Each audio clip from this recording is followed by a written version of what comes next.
Hey everybody, welcome back to the Book Club for Movies. So, we got two movies that we're going to talk about this week. And I don't really have a topic this week, so this episode should be relatively short in comparison to what you normally expect from this channel. The first movie that I saw it 2 weeks ago, was Victor Frankenstein. Now, Victor Frankenstein I was able to pick up at McKay's for $2.95 in trade credit. And it's a movie that I remembered when it came out. When it came out, I remember being very interested in it because I remember it being marketed as a horror, drama, a little bit of comedy. It's made by Max Landis and starred, two people who I genuinely normally enjoy. Daniel Radcliffe and James McAvoy. So I finally got to see this. If you're wondering what this is, this was one of those promotions that I remembered going on at the time. Because anytime you go to Walmart will have a random rotating selection of films. And depending on what they're doing, they're going to have a different slipcover and insert. What this is a card where they had this one artist come in and do several different movies. I remember they did a Chucky. There was a Return of the Living Dead cover insert. So I was surprised to see this one in here, because that normally means that somebody's bought the movie and liked it, to take the time to take the alternative stuck-on slipcover and slide it into the case. This is what the poster normally looks like. Just a standard humdrum picture of McAvoy and Radcliffe. Which means this image really does not match anything that the movie's going for at all. So what this is this movie is a big load of nothing. Nothing happens. Let me tell you what I mean. The movie opens telling us that we're going to be seeing the Frankenstein story from Igor's perspective. I'm already interested. Okay, what are we doing? Igor is a hunchback, working in the circus. One day, while he's performing at the circus, there's a woman that he's infatuated with, one of the trapeze artists, falls from a great height. And Igor has some sort of medical knowledge, and he's able to look at it and see, what's wrong. And James McAvoy is in the audience, Victor Frankenstein, and he shows up and he saves the day, saves her life, and ends up helping break Igor out of his carnival captivity, essentially. He's a slave to the carnival, for one reason or another. And the movie tries to take off from there. Then immediately, it refutes the entire reason why we would want to see Frankenstein from Igor's perspective. Frankenstein immediately puts Igor at ease, and he essentially cures his hunchbackism. Drains the hunch. Turns out it was just a cyst, and gives him a girdle to effectively make him upright. Because when it opens and you see Radcliffe fully giving into the hunchback performance, you can see an interesting idea there. It's very clear that he was really good at this type of performance, and we've not seen him at this point, really play a different bodied character. I still need to see his other films where he's playing different bodies, essentially. I still need to see Swiss Army Man. I still need to see Horns. Off topic, I still need to see Guns Akimbo, just because of that picture of him wearing the fuzzy bear slippers, holding both guns, looking crazy. That movie's still, I'm going to get to that at some point. But the movie has an interesting idea of showing us the precursor to the Frankenstein story. The problem is that the precursor to the Frankenstein story takes 90 minutes. And we end on the actual Frankenstein set piece, and it's done. It's done. And then they say, oh, but I'm going to call on you again later, next time we do this. The entire movie is effectively the first half or a pilot episode for where they want to go from. But they don't do enough to earn you wanting to come back.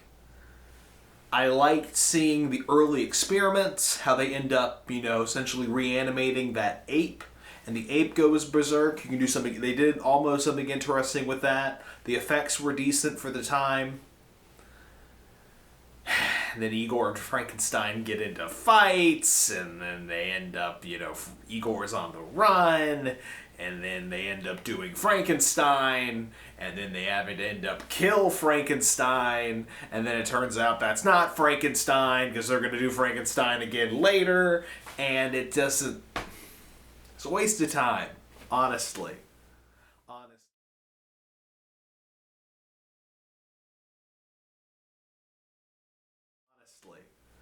Honestly. I don't think we have to worry about Max Landis being some sort of cast out, creative, canceled for the consequences of his own actions. It's not like he's made something where I'm like, oh, if only he could come back, if only we could forgive him, if only he'd change. He's not done anything. I liked Dirk Gently, but I'm sure most of that was the source material and less on him. My wife saw the trailer for American Ultra on this disc, and she wanted to see it, so we'll see American Ultra at some point.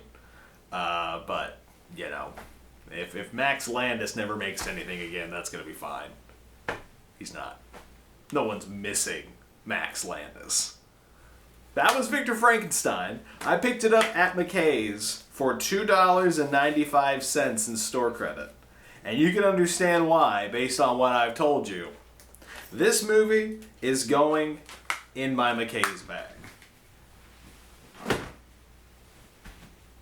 Let's talk about something else today. Last night, I've been telling my wife for months. I said, we're going to get to Scream 4. Because we've been watching all the Screams this year. I've not seen them in about 10, 11 years. She's never seen them. And she's been asking for months, when can we see Scream 4? And I told her we would watch Scream 4 once I was able to procure Scream 5 and Scream 6. Because I want to see Scream 5 and Scream 6. I've not seen 5 or 6. But last night she said, can we please watch Scream 4? So last night we ended up watching Scream 4, which I did buy at McKay's for $11.95 in trade credit, which is high for me when it comes to trade credit, but it was a movie that I don't see there often. And it was cheaper than the Amazon prices at the time.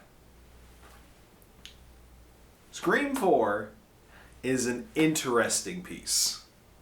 Because I remember when I started to rewatch these movies, or when I was starting to procure them for the need to rewatch them, I remembered being a part of the internet reaction talking about 3, saying that 3's the bad one, 3's this, 3's that. And I remembered really enjoying 4 at that time, because I watched it relatively close to when it came out in 2011. Scream 4 is in a weird place in the timeline. The first 3 Scream films came out in very quick succession, with the last one coming out in 2000, and then the franchise essentially went to sleep for 11 years until Scream 4 came out. Scream 4 came out in 2011, did okay, and then it would go to sleep again for another 11 years, because Scream 5 came out in 2022. There's a lot interesting things.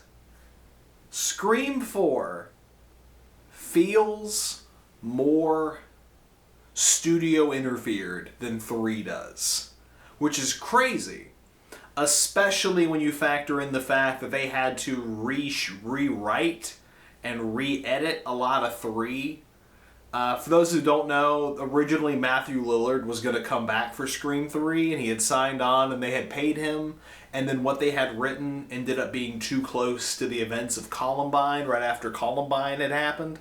They had written it before the events, of course.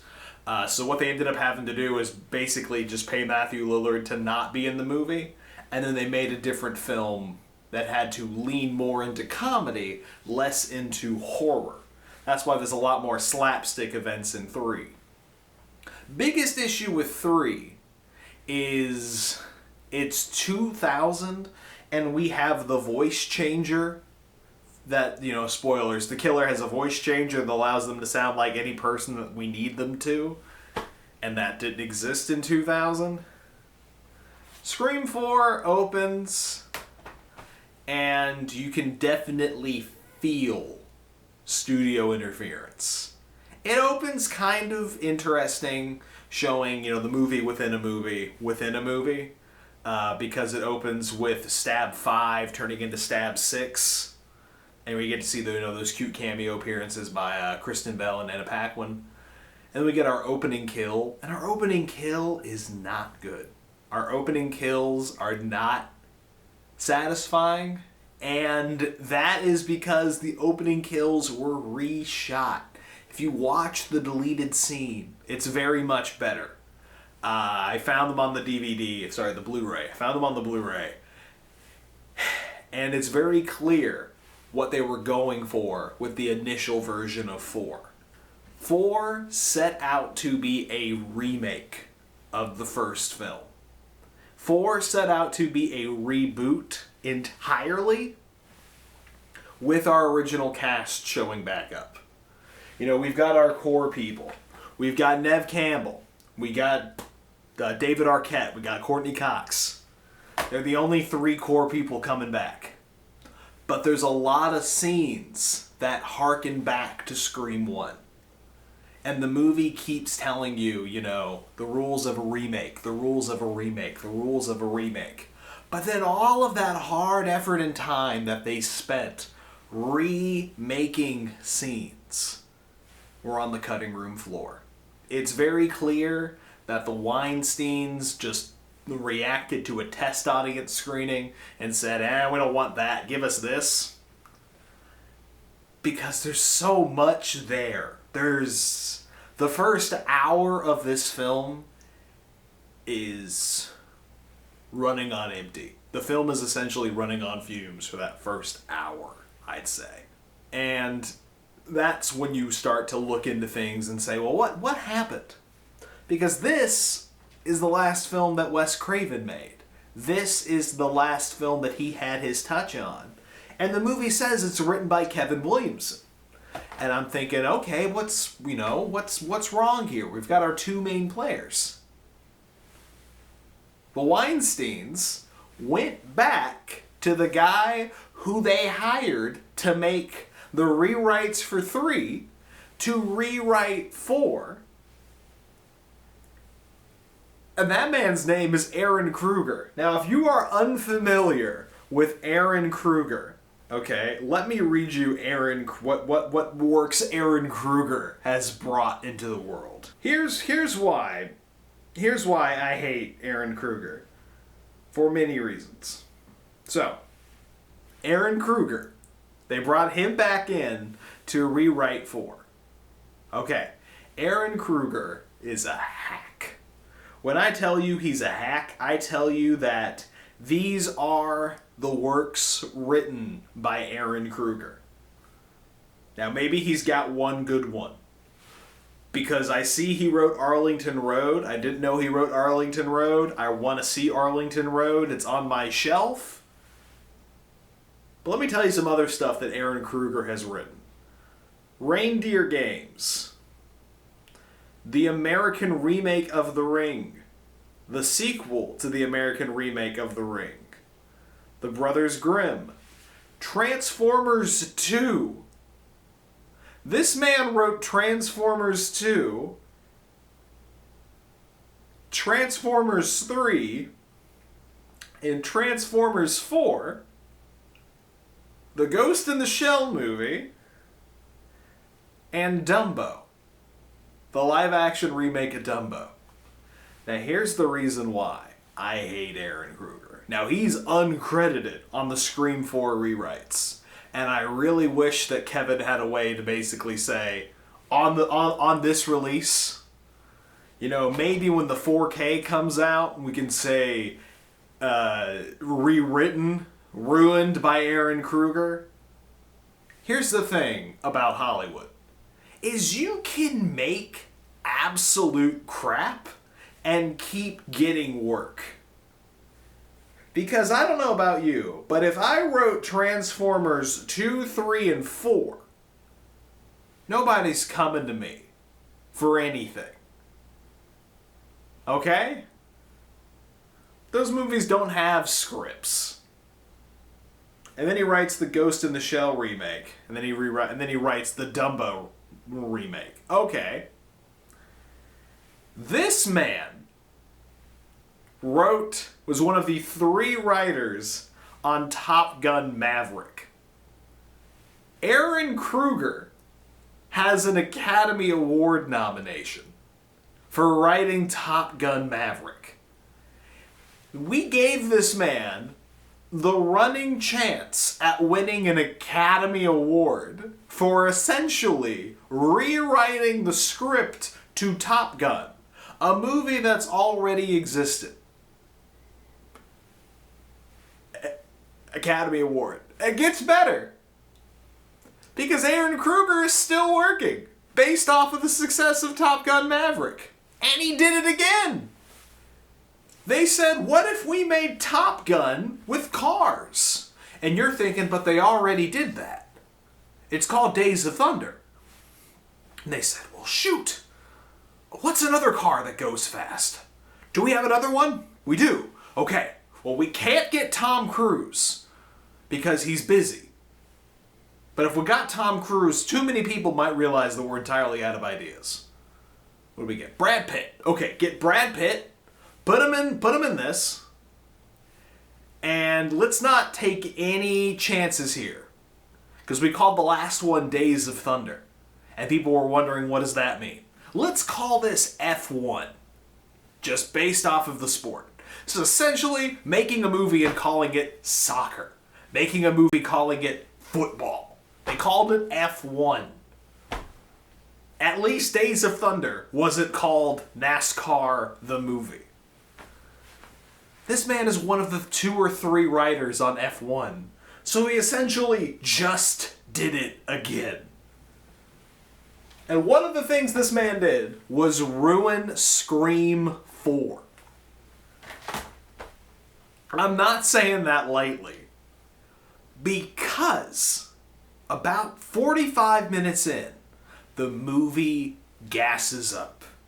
And it's very clear that around this point, we get more of Kevin Williamson's intentions.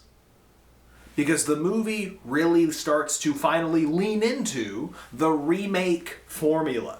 Who's this character? Who's this character? This event has happened again. What do we do? I don't want to spoil the ending, but the original ending of this film ends in that kitchen scene. The floor of that kitchen scene is the original ending for this film. And if they had ended it there, if they had landed the plane in that scene, now, of course, there wouldn't be Scream 5 and Scream 6 as we have it, but if they had sunset the franchise on that scene, I mean, you would have left a mark in the horror formula. You would have left a mark on the franchise, as opposed to just being a forgotten about middle entry. Because when they do the ending, the characters literally say, you know, the movie ended back at the house, and I think it's Sydney says, consider this an alternate ending. And it's almost like, you know, just spitting in my face, saying like, yeah, this is a reshoot.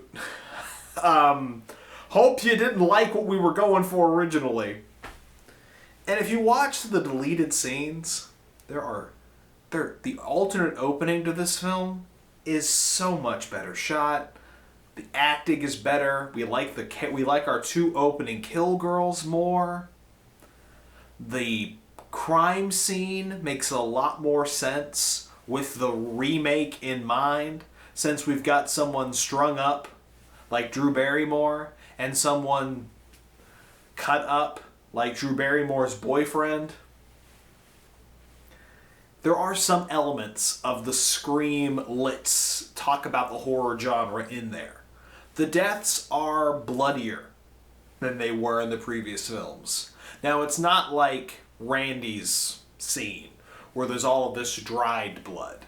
There's a lot more oozing, there's a lot more spurting, there's a lot more viscera, which makes sense because in 2011 horror was a lot more blood heavy, and we were fine with it then. You know, it's not like, you know, if Scream 7 starts to reference Terrifier, I mean, that would make sense, because that's all those films are, is just blood. But it has enough going for it in that last 45 minutes, that last hour or so, really has enough ideas to deserve a solid 3.5 out of 5. One is a good film. It's one of those where it's, do you prefer the original or the sequel? And the sequel you can't say because it wouldn't exist without the original. But I will tell you that Matthew Lillard deserved Best Supporting Actor that year for the first Scream film. Absolutely. His performance is what makes that movie work. He is fantastic. And Scream 2 is everything I like about Scream, turned on a little bit higher. The gas is really flowing in that film, and I think Scream 3 is on par with Scream 4. Scream 2 is amazing. I prefer 2 to 1. 3 is interesting. 4 is unfortunately a horror film made in 2011. When you watch this movie, now I had to look up the cinematographer because they've done good things. They've done good things. You look it up, and it's the cinematographer for Mulholland Drive. Ends up shooting Scream 4. Now, I don't know how many of these scenes had to be reshot, and maybe that's why they look terrible. But when you watch this movie, it looks like you downloaded an AVI off of Pirate Bay from the year this movie came out, because the colors look terrible, the shots look terrible. When Courtney Cox shows up at Sydney's book signing, all of the blur, all of the lens flare, all of that just drowning out the shot. It looks objectively downright terrible. But again, a lot of this movie apparently was reshot due to test screening results. Test screenings are the death of art. I know that. You know that. I'd much rather see a director's, or I'd much rather see the movie as intended, or at the very least you give me alternate cuts. Maybe when the teased 4K release of this movie comes out, maybe the colors will be retimed to be a little less awful. But when I put this in, I got 2 trailers for Dimension Extreme direct-to-video horror films. And when I tell you there are some shots in this movie that look just slightly better than something direct-to-video like The Zombie Diaries 2, I'm not that far off. I'm really interested to see 5 and 6. I know nothing about 5 and 6 outside of Neve Campbell's not in 6 because they wouldn't pay her enough, and she should definitely be paid enough for showing up for Scream 6. But I'm really interested in 7. It's been a good time rewatching all the Scream films this year. I'm hoping to find 5 and 6 on my next McKay's trip coming up. But Scream 4 is going to rest comfortably on my shelf next to my other Scream films because it has enough going for it. Again, if the movie had ended in that kitchen scene, my jaw was dropping at that point of, are they doing this? Because I knew Scream 5 happened, and I knew 6 happened, but I'm like, how do they establish this? And then you got nostalgia. I mean, I had a huge crush on Hayden Panettiere at this time because she was the star of Heroes, and I was the only person in my life who watched Heroes, and I watched Heroes go off a cliff. And, you know, you give a lonely film fan, you give them a hot girl who's nerdy about film but doesn't want you to know it, you got a fan favorite immediately.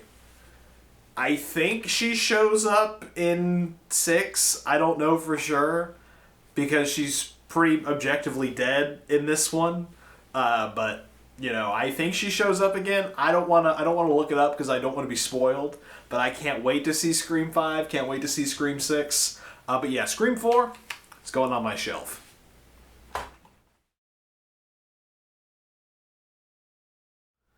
But with that, thank you all, and I'll see you next week on Book Club for Movies. Have a good week, everyone.